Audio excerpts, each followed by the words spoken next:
Hey guys, Unexceptional Rounder here with my first video, No Limit Micro Stakes Cash Games 101 Preflop Play.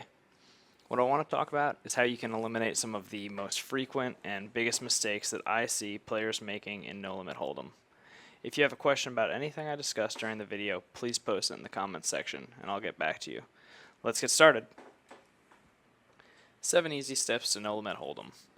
These 7 steps are laid out in Small Stakes No Limit Hold'em by Ed Miller. They're a foundation of good play and a great starting place for becoming a winning player. Learning these rules will improve your results and your enjoyment of the game. Many players don't understand why they lose.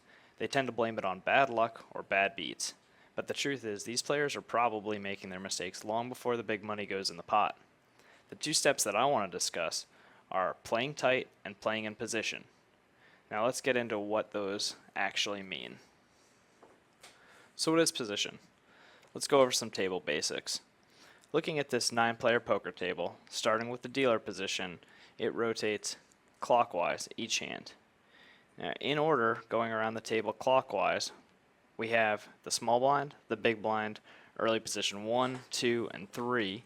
Early position 1 is sometimes known as under the gun. Then we have middle position 4, middle position 5, the cutoff, and the button. These can also be called positions 1, 2, 3, 4, 5, and 6. You'll hear them called different things, but those are some of the options. Now, we've defined what the positions are.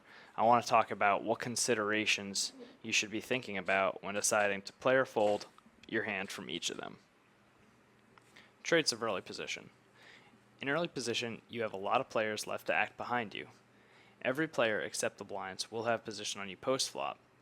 There's a much higher probability of somebody having a big hand that's still to act. So in general, we want to play very tight from early position. Traits of middle position. In middle position, you can start to play a few more hands, but we still have 4 or 5 players to get through. So for the most part, we want to play quality hands, and we still want to play tight. Now, late position is where it's at. In late position, that's where we make most of our money. It's where we can play most of our hands. The range you should play will change significantly based on your opponents. The button, being the most profitable and powerful position at the table, is where you're going to play the most hands, and it's where, if you want to make a fancy play, you should probably do it from the button. In general, be aggressive and open a lot of hands when you're in late position. Blind play. The blinds are complicated and extremely opponent-based. You are almost always out of position after the flop. It's very hard to make money off of your big hands when you hit because you will not be in position. So in general, play tight. I'll do a whole lesson on blind play in the future, but it's not a 101 level topic. So let's get into some specific hand ranges. Alright, starting hands. I borrowed these hand ranges from No Limits by Chris Fox Wallace. He created the ranges based on professional players' online databases of over 1.5 million hands. I'll quickly discuss the nomenclature for anyone who's unfamiliar with it. 8-8 means any pocket pair 8s or better. 9s, 10s, jacks, kings. Pretty simple. Ace-jack would indicate ace-jack offsuited, ace-queen offsuit, ace-king offsuit. Ace-10 suited. Ace-10 suited includes ace-jack suited, ace-queen suited, ace-king suited. If you see queen-8 suited, that includes every suited queen where the second card is higher than 8. Where you see 8-7 suited, that represents the lowest suited connector you would play. Keep in mind the higher card is always on the left. So these hands are a great starting place for a player looking to improve their game. If you want to know more on this or where he got these ranges, I highly encourage you to pick up the book No Limits. Now, some of you may ask, what if you're not playing 9-handed? It's really easy. You just take away the early position ranges. So if 3 players are missing, or you're playing 6 max, the under the gun range would be the middle position 4 range displayed here. Alright, so now that we know what hands we're going to play, let's talk about how we play them. Bet sizing. In an unopened pot, meaning no one else has put any money in, I will almost always raise if I'm going to play. A good rule is to raise 3.5 times the big blind plus 1 big blind per limper. So in the example here, we're playing 100 no limit with 50-cent $1 blinds. we're in the cutoff, and 2 players limp. Your raise size would be $3.50. That's 3.5 times the big blind, plus $1 or 1 big blind per limp, so $5.50 total. There may be certain situations for limping behind, but I tend to err on the side of aggression and just raise. People won't always just fold before it's your turn to act, so we should probably talk about how to handle things when someone else has opened the pot. So what do we do when we have action in front of us? If we have a strong hand that we were going to open, and someone else raises, the first thing we should do is take note of what position that player is raising from. So for us to call a raise, we should feel that our hand is going to be better than the range of hands they are going to open with.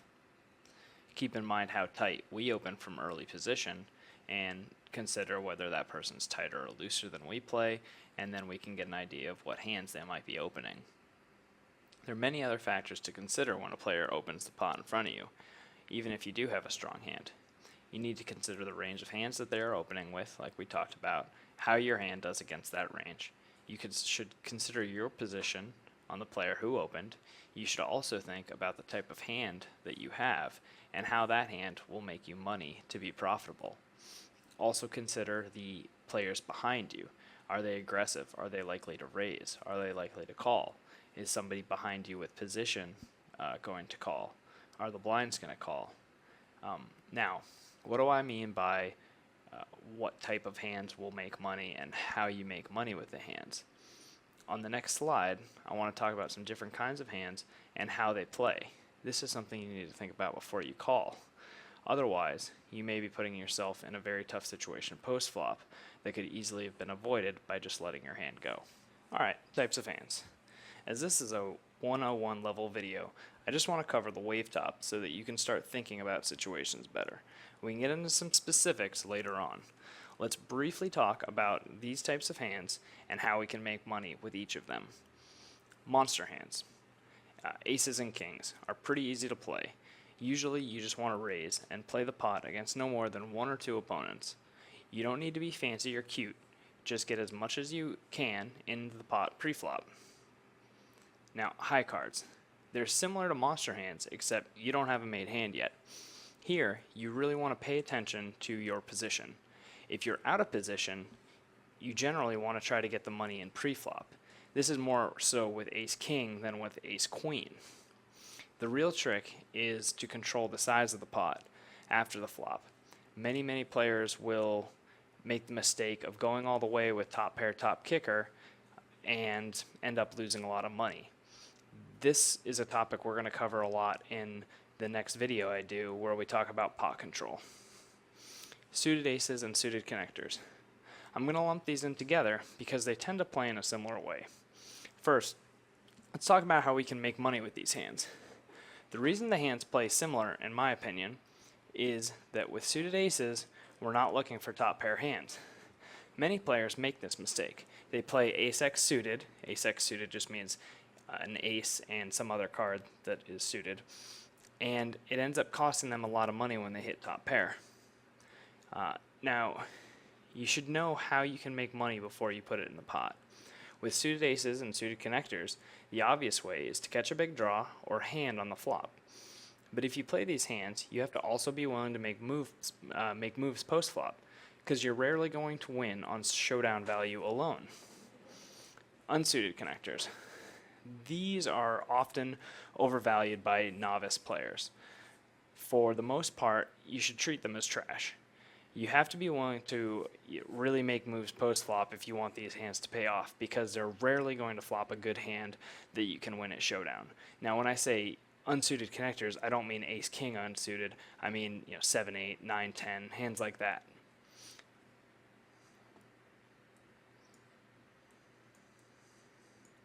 Alright, to quickly summarize from the top down, monsters and high cards you should try to play against one opponent.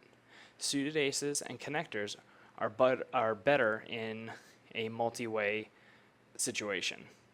And you have to be willing to make...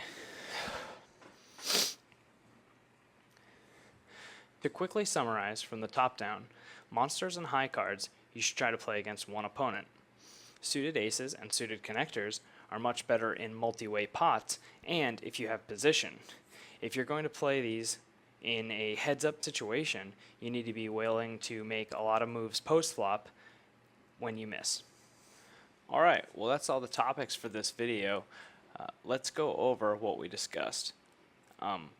Big thing, play very tight in early position. You should start to open up in the cutoff and on the button. And you should play tighter to raises than you would if you were the one opening. The other big thing that I want people to take away from this is to improve your play, you need to notice how your opponents play. And you should start doing that immediately. It's going to really help you with everything you do.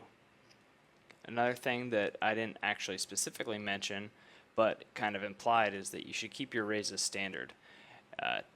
Don't raise more with big hands and less with bad hands, and also don't limp into pots. We're playing tight, we're playing aggressive. That's going to do it for this lesson. Please, please, please, if you guys have questions, leave them in the comments and I will answer them. If you enjoyed this video and you want to see more stuff like this, please go ahead and like it. You can go ahead and follow me on Facebook at facebook.com/urounder, twitter.com/urounder, and twitch.tv/unexceptionalrounder if you want to watch me live stream. The next lesson is going to be No Limit Microstakes Cash Games 102. I'm going to talk about pot control, specifically in small pots. I really hope you guys enjoyed this and have a good day.